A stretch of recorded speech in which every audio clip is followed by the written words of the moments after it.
കോൺഗ്രസിനോട് മുട്ടിന് മുട്ടിയിട്ടാണ് communist party വളർത്തിയത്. നിന്റെയൊക്കെ കാലത്ത് കഷ്ടമുണ്ട് കേട്ടോ. കോൺഗ്രസുമായി നമ്മൾ സഖ്യം ചെയ്യുന്നു എന്നാണല്ലോ ഒന്നാൾ BJPക്കാർ പ്രസംഗിച്ചത്.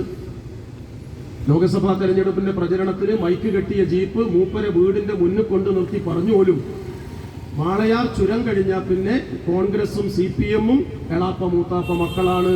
ഇവിടെയുള്ളൂ വിരോധം. ഇന്ത്യ മുന്നണി ഉണ്ടാക്കിയിട്ടുണ്ട്. അതുകൊണ്ട് കുളത്തുനിന്ന് പോയ വലയെന്ന് പോയ കുളത്തിലാണ്. ഓർക്ക് രണ്ടാക്കും വോട്ട് ചെയ്ത് പൊട്ടന്മാരാവണ്ട, BJPക്ക് ചെയ്തോളി. അങ്ങനെ പറഞ്ഞു എന്നാ ഇദ്ദേഹത്തിന്റെ പരിഭവം. ശരിയത്. എന്നിട്ട് എന്നോട് പറഞ്ഞു, എടാ എന്തിനാണ് നമ്മളാ കോൺഗ്രസിന്റെ പിന്നാലെ ഇങ്ങനെ നടക്കുന്നത്? കഷ്ടാണ് കേട്ടോ.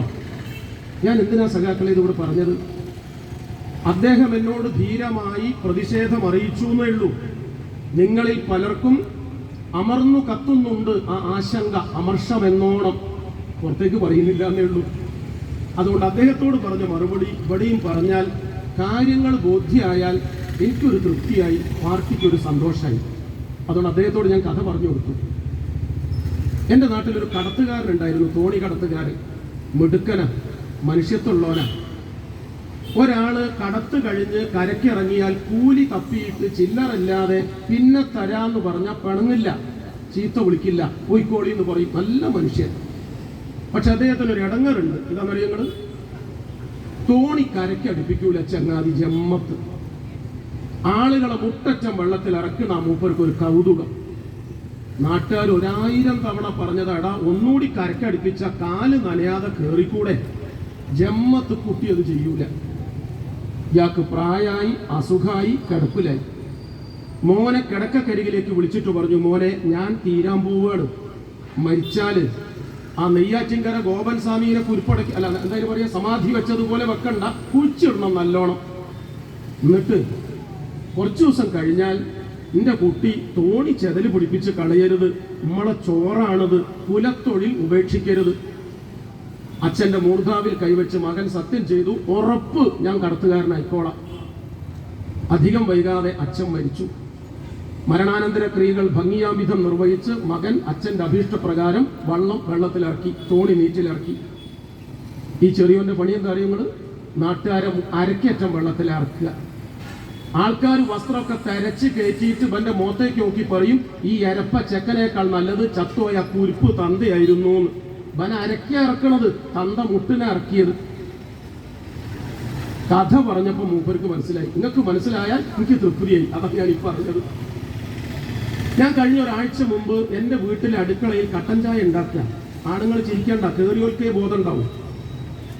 കട്ടൻ ചായ ഉണ്ടാക്കി വെള്ളം ഇങ്ങനെ ചൂടായി വരുമ്പോൾ കഷ്ടകാലത്തിന് ഗ്യാസ് തീർന്നുപോയി. എന്താക്കും? എൻ്റെ അടുക്കള എൻ്റെ തെക്കേ ഭാഗത്തെ ചുമരിനോട് ചേർന്ന് ഒരു താർപ്പായ കെട്ടിയിട്ടാണ് എൻ്റെ വിറക് പോരാ. ഞാൻ അവിടേക്ക് ചെന്നിട്ട് അട്ടിയിട്ട വിറകിൻ്റെ പൊള്ളി കൊന്നുകിട്ട് മരിക്കാൻ നോക്കുമ്പോൾ 1.5 മീറ്റർ അപ്പുറത്തുനിന്ന് എന്തോ ഒരു ശബ്ദം. പേടിച്ചു പോയി. ഞാൻ നോക്കുമ്പോൾ ഒരു മൂർഖനുണ്ട്, ഒരു നീർക്കോലിയുണ്ട്, ഒരു 1.5 മീറ്റർ. ഭാഗ്യത്തിനാ കടി കിട്ടാൻ ഞാൻ കയ്യിൽ തടഞ്ഞ ഈ വടിക്കഷ്ണം അല്ലെങ്കിൽ വിറകിന്റെ കൊള്ളി എടുത്തിട്ട് ആകാവുന്നത്ര ആകാശത്തേക്ക് ഉയർത്തി ഉള്ള ശക്തി മുഴുവൻ പ്രയോഗിച്ച് ഈ മൂർഖന്റെ മൂർധാവിനൊന്ന് തല്ലി. അത് ചത്തു. അതെന്താ കാരണം? എനിക്ക് പേടിയായിട്ട്. അപ്പൊ നീർക്കോലി ഉണ്ടല്ലോ അവിടെ. അതിന്റെ അർത്ഥം എന്താ? നീർക്കോലിനെ തല്ലാത്തതിന്റെ അർത്ഥം എന്താ? അകത്തേക്ക് പോയിക്കോ, പെങ്ങളകത്തിരിക്കുന്നുണ്ട്. ജാതകം ഒക്കുകയാണെങ്കിൽ, ഓക്ക് ഇഷ്ടപ്പെടുകയാണെങ്കിൽ നിങ്ങൾ കല്യാണം കഴിച്ചോളി എന്ന് പറയാനാ നീർക്കോലിനോട്? അല്ല, ഈ കുരിപ്പിനെയും കൊല്ലണമെന്നുണ്ട്. പക്ഷെ സമയമില്ലല്ലോ. കയ്യിൽ കെട്ടിയ വിറകിന്റെ കൊള്ളി നീർക്കോലിന്റെ മൂർധാവിലേക്ക് തല്ലാൻ പോയാൽ പത്തി നിറച്ചും വിഷം ചീറ്റി നിൽക്കുന്ന ഈ കരിമൂർക്കൻ എന്റെ മൂട്ട് കൊത്തിയിട്ട് മാളത്ത് പോവൂലേ? ഞാൻ മയ്യത്താവൂലേ? എന്റെ തലച്ചോറിന് പകരം മസിലല്ല. ഞാൻ കമ്മ്യൂണിസ്റ്റ് പാർട്ടിയിലാണ് പ്രവർത്തിക്കുന്നത്. അതുകൊണ്ട് കിട്ടിയ കമ്പെടുത്ത് ആദ്യം മൂർഖന്റെ മൂർധാവിൽ തല്ലി. അതിനർത്ഥം നീർക്കോലി മുന്തിയ പലഹാരാണെന്നല്ല. ഇത് രണ്ടും പറഞ്ഞപ്പോൾ അദ്ദേഹത്തിന് ബോധ്യായി. നിങ്ങൾക്കും ബോധ്യായാൽ ഞാൻ കൃതാർത്ഥനായി. ഇതാണ് രാഷ്ട്രീയം. കോൺഗ്രസ് ഒരു ബൂർഷ്വാ പാർട്ടിയാണ്. എന്താ ബൂർഷ്വാ പാർട്ടി എന്ന് പറഞ്ഞാൽ? അത് കമ്മ്യൂണിസ്റ്റുകാർ പറയുന്ന ഒരു കടിച്ചാപ്പൊട്ടാത്ത വാക്കാണ്. മുതലാളിത്തത്തിന്റെ മൂട് താങ്ങും, പണക്കാരന്റെ പെട്ടി തൂക്കും, പുറഞ്ചൊറിയും, നിലം തുടയ്ക്കും, വെള്ളം കോരും, വിറക് വെട്ടും, ചെരുപ്പ് നക്കും. അതിന്റെ പേരാണ് ബൂർഷ്വാ പാർട്ടി. വിശദീകരിക്കാനൊന്നും നേരില്ല. കോൺഗ്രസ് ഒരു ബൂർഷ്വാ പാർട്ടിയാണ്. BJPയോ ബൂർഷ്വാ പാർട്ടിയാണ്. കൂട്ടണം, പ്ലസ് ചേർക്കണം, അതൊരു വർഗീയ ഫാസിസ്റ്റ് പാർട്ടിയാണ്. അതാ വ്യത്യാസം. കോൺഗ്രസ് കള്ളു കുടിച്ച കൊരങ്ങനാണെങ്കിൽ BJP കള്ളു കുടിച്ച കൊരങ്ങന്റെ മൂട്ടിൽ കടന്നൽ കുത്തിയ ടൈപ്പ. അതുകൊണ്ട് ആദ്യം പേടിക്കേണ്ടത് അതിനെയാണ്. ഫാസിസ്റ്റ് പ്രസ്ഥാനമായ RSS നയിക്കുന്ന BJPയുടെ നേതൃത്വത്തിലുള്ള നരേന്ദ്രമോദിയുടെ ചുമതലയിലുള്ള BJP സർക്കാർ കോൺഗ്രസിനേക്കാൾ അപകടമാണ് എന്ന് തിരിച്ചറിയുന്ന രാഷ്ട്രീയമാണ് CPIM അഖിലേന്ത്യാ തലത്തിൽ കൈകാര്യം ചെയ്തത്.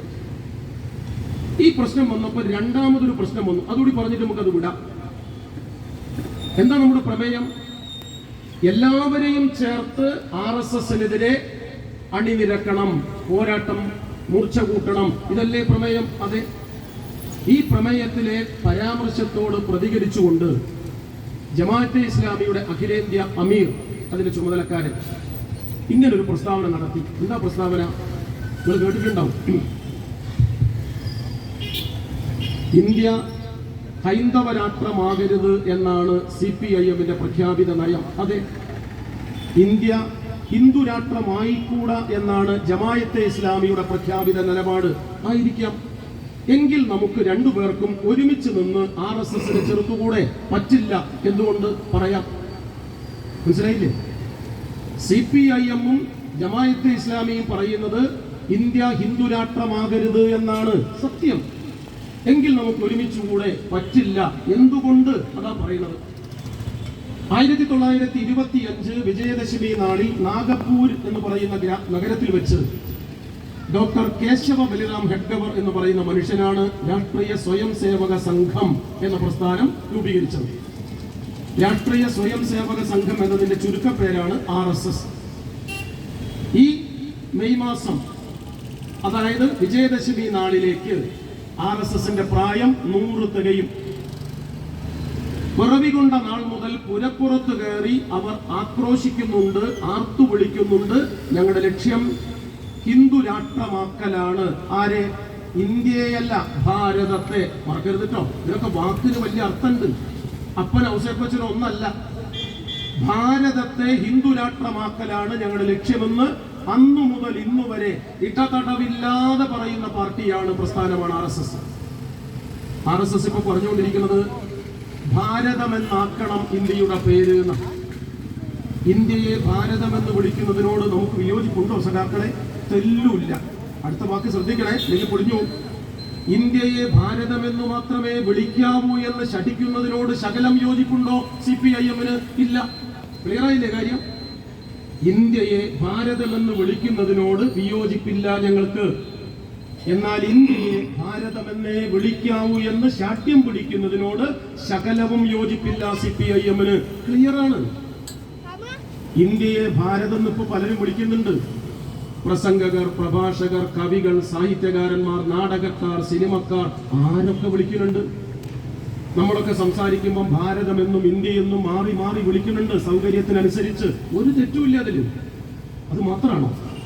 ഇന്ത്യ രാജ്യത്തിന്റെ ഭരണഘടനയുടെ ആർട്ടിക്കിൾ 1 അനുച്ഛേദം 1 ആരംഭിക്കുന്നത് ഇന്ത്യ അഥവാ ഭാരതം എന്നാണ് നമ്മുടെ രാജ്യത്തിന്റെ പേര് എന്ന് എഴുതിയിട്ട. ഇന്ത്യ, ദാറ്റ് ഈസ് ഭാരത് എന്ന് എഴുതിയത്. ഇന്ത്യ അഥവാ ഭാരതം എന്നാണ് നമ്മുടെ രാജ്യത്തിന്റെ പേരെന്ന് ഭരണഘടനയിൽ ആശയത്തെളിമയോടെ അന്ന് പറയുന്നുണ്ട്. പിന്നെ എന്തിനാ പ്രശ്നം? അപ്പൊ ഭാരതം എന്ന് ഇന്ത്യയെ വിളിക്കുന്നതോട് നമുക്ക് വിയോജിപ്പില്ല. President of India, prime minister of India, chief justice of India, reserve bank of India, അങ്ങനെ 40 എണ്ണം എന്റെ ഓർമ്മയെന്ന് പറയാൻ കഴിയും. ഇനിയിപ്പോ അത് വിളിക്കാൻ പറ്റുമോ? എന്റെ നാട്ടിലെ ചാത്തുകുട്ടിയേട്ടൻ പറഞ്ഞു, കോഴിക്കോട്ട് അങ്ങാടിയിൽ പോയിട്ട് ഒരു മസാല ദോശയും കാപ്പിയും കുടിക്കണം ഇന്ത്യൻ കോഫി ഹൗസ് എന്ന്. പിന്നെ അതിന് കഴിയുമെന്ന് ചെല്ലുക. ഞാൻ ചോദിച്ചു, എന്തേ ഈ തെണ്ടികളത് ഭരതന്റെ ചായപ്പീടിയാന്നാക്കാൻ പോവുകയാണ് എന്ന്. ഇന്ത്യൻ കോഫി ഹൗസേ ഭരതന്റെ ചായപ്പീടിയാന്നാക്കാൻ പോവുക. വയനാട് ജില്ലയിലെ സുൽത്താൻ ബത്തേരി എന്ന പട്ടണത്തിന്റെ പേര് ഗണപതി വട്ടം എന്നാക്കണം കെ സുരേന്ദ്രൻ. നല്ല വിവരമുള്ള ആളാ. ആകെ മൂപ്പര് കണ്ട പ്രശ്നപ്പത സുൽത്താൻ ബത്തേരിയുടെ പേര് ഗണപതി വട്ടം എന്നാക്കണം എന്ന്. നമുക്കതിന് വിയോജിപ്പുണ്ടോ? ഇല്ല. പക്ഷെ ഒരു ഡിമാൻഡ് ഉണ്ട്, ഒരു നിബന്ധന. എന്താ നിബന്ധന സഖാക്കളെ? കേട്ടോളി. സുൽത്താൻ ബത്തേരിയുടെ പേര് ഗണപതി വട്ടം എന്നാക്കി കഴിഞ്ഞാൽ പിറ്റേന്ന് രാവിലെ RSSന്റെ മുഖ്യ കാര്യവാഹ്, അങ്ങനെ RSSന് DYFIക്കും മഹിളാ അസോസിയേഷനും SFIക്കും ഒക്കെ CIT-നും ഒക്കെ ജില്ലാ president, secretary, joint secretary, vice president, അങ്ങനെ RSSന് അങ്ങനെയല്ല. മുഖ്യ ശിക്ഷക്, മുക്കാത്ത ശിക്ഷക്, കാര്യവാഹ്, പ്രാന്ത കാര്യവാഹ്, പ്രാന്തല്ലാത്ത കാര്യവാഹ്, വടിവാൾജി, കൊടുവാൾജി, കുന്തവാഹുജി, ഇങ്ങനൊക്കെ ചെറിയ സാധനം. അതിന് പറ്റിയ മുന്തിയ നേതാവാണ് ജില്ലാ കാര്യവാഹ്. ഗണപതി വട്ടം എന്ന് പേരുമാറ്റിയ സുൽത്താൻ ബത്തേരിയിലെ പട്ടണത്തിൽ പെട്രോൾ ബങ്കിൽ പോയി ജില്ലാ നേതാവ് 1 ലിറ്റർ പെട്രോൾ അടിക്കുമ്പോൾ അയാൾക്ക് 1 ഉറുപ്പ്യ കുറഞ്ഞു കിട്ടുമോ? നമുക്ക് സന്തോഷമായി.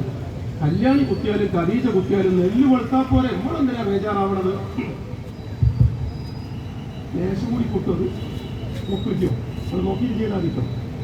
ഇന്ന് ഒച്ചയില്ലാതാണ് പ്രശ്നം. മൈക്ക് വലിയ കുഴപ്പമില്ല, എന്നാൽ എന്നോട് കൂട്ടിയാൽ കൂടായിട്ട് തോന്നിയത് അതാ പറയുന്നത്. ഇതാണ് നമ്മുടെ നിലപാട്. ഞാൻ പറഞ്ഞതിലേക്ക് തിരിച്ചു വരാം. അത് അങ്ങോട്ട് പോയാൽ പിന്നെ വേറെ പോയിപ്പോവും. അങ്ങനെ ഉണ്ട്. തോന കൊമ്പുള്ള മാവിനോട് കയറിയിട്ട് മാങ്ങ കണ്ടാൽ പിന്നെ ആട് പറിക്കാനും ഇങ്ങനെ പറിക്കാനും പോയത് പറയുന്നത് വിട്ടു. നമ്മൾ പറഞ്ഞതിലേക്ക് തിരിച്ചു വരാം. എന്താ പറഞ്ഞത്? ഇന്ത്യയെ, ഭാരതത്തെ ഹിന്ദു രാഷ്ട്രമാക്കുക എന്നതാണ് ഞങ്ങളുടെ പ്രഖ്യാപിത ലക്ഷ്യമെന്ന് ഉശിരോടെ ഉറക്ക പറഞ്ഞ പാർട്ടിയാണ്, സംഘടനയാണ് RSS. 925 മുതൽ. അതൊരു ഭാഗത്തേക്ക് മാറ്റിക്കോളൂ. മതി സാർ, മതി. 1941 ഓഗസ്റ്റ് മാസം 26-ന് ഇന്ന് ഇന്ത്യയിലില്ലാത്ത, അന്ന് ഇന്ത്യയിൽ ഉണ്ടായിരുന്ന ലാഹോർ എന്ന സ്ഥലത്ത് വെച്ച് മൗലാന അബുൽ ഔല മൗദൂദി എന്ന് പറയുന്ന മനുഷ്യനുണ്ടാക്കിയ പ്രസ്ഥാനമാണ് ജമാഅത്തെ ഇസ്ലാമി. ശ്രദ്ധിക്കണേ, 1941 ഓഗസ്റ്റ് മാസം 26-ന് അവിഭക്ത ഇന്ത്യയുടെ ഭാഗമായിരുന്ന ലാഹോറിൽ വെച്ച് മൗലാന മൗദൂദി, അബുൽ ഔല മൗദൂദി ഉണ്ടാക്കിയ പ്രസ്ഥാനമാണ് ജമാഅത്തെ ഇസ്ലാമി. ആ പ്രസ്ഥാനം രൂപീകരിക്കപ്പെട്ട അന്ന് പ്രഖ്യാപിച്ചു ലക്ഷ്യം. അത് അറബിയിലും ഉറുദുവിലും ഇങ്ങനെയാണ്: ഹുക്കൂമത്തെ ഇലാഹി. മലയാളത്തിലേക്ക് മൊഴി മാറ്റിയാൽ അതിന്റെ അർത്ഥം ഇസ്ലാമിക മതരാഷ്ട്ര സ്ഥാപനം എന്നാണ്. പിറവിയുടെ 15-ാം വർഷം 1956-ൽ അവരൊരു പാർട്ടി കോൺഗ്രസ് നടത്തി. അവർക്ക് പടക്കം വേണ്ട, ഓൾ ഇന്ത്യ ഷൂറ, അങ്ങനെ അവർ പറയുക, അഖിലേന്ത്യാ സമ്മേളനം നടത്തി. ജമാഅത്തെ ഇസ്ലാമിയുടെ 1956-ലെ അഖിലേന്ത്യാ ഷൂറയിൽ വെച്ച് അവർ ഭരണഘടന ഭേദഗതിപ്പെടുത്തി. ഇന്ന് നിലവിലുള്ള ഭരണഘടന ആ ഭേദഗതിപ്പെട്ട ഭരണഘടനയാണ്. അവർ പറഞ്ഞു, ഞങ്ങൾ ഹുക്കൂമത്തെ ഇലാഹി ഒഴിവാക്കുന്നു, പകരം സ്വീകരിക്കുന്നു ഇഖാമത്തുദ്ദീൻ. ഇഖാമത്തുദ്ദീൻ എന്ന് പറഞ്ഞതിന്റെ അർത്ഥം എന്താ? ഇസ്ലാമിക മതരാഷ്ട്ര സ്ഥാപനം. നേരത്തെ പറഞ്ഞത് എന്താ? ഹുക്കൂമത്തെ ഇലാഹി. അതിന്റെ മലയാളം എന്താ? ഇസ്ലാമിക മതരാഷ്ട്ര സ്ഥാപനം. അപ്പൊ എന്താ വ്യത്യാസം? ഒന്നുമില്ല. പഴയ ശ്രീനിവാസന്റെ സിനിമയുടെ പേര് പോലെ നരേന്ദ്രൻ മകൻ, ജയകാന്തൻ വക, എളാപ്പ മൂത്താപ്പ മക്കളാത്. ഒരുത്തനോട് അങ്ങാടിയിൽ നിന്ന് ഒരാൾ ചോദിച്ചു, സമയം എന്താ ഈ കുട്ടിയെ? ഓൻ പറഞ്ഞു 4:30. എളുപ്പത്തിന് പറഞ്ഞതാ. കേട്ടുന്ന വേറൊരു പത്രാസുകാരൻ കുട്ടി പറഞ്ഞു 4:30. ആദ്യം പറഞ്ഞൊരു ശിക്ഷ ഉണ്ടോ? രണ്ടാമത് പറഞ്ഞൊരു പ്രൈസ് ഉണ്ടോ? ഇല്ല, രണ്ടും ഒന്നാ. ഹുക്കൂമത്തെ ഇലാഹി എന്നതും ഇഖാമത്തുദ്ദീൻ എന്നതും ജമാഅത്തെ ഇസ്ലാമിയുടെ പ്രഖ്യാപിത ലക്ഷ്യമാണ്. മാറ്റി എന്നതുകൊണ്ട്, അമെൻഡ് ചെയ്തു, ഭേദഗതിപ്പെടുത്തി എന്നതുകൊണ്ട് ഒരു വ്യത്യാസവുമില്ല.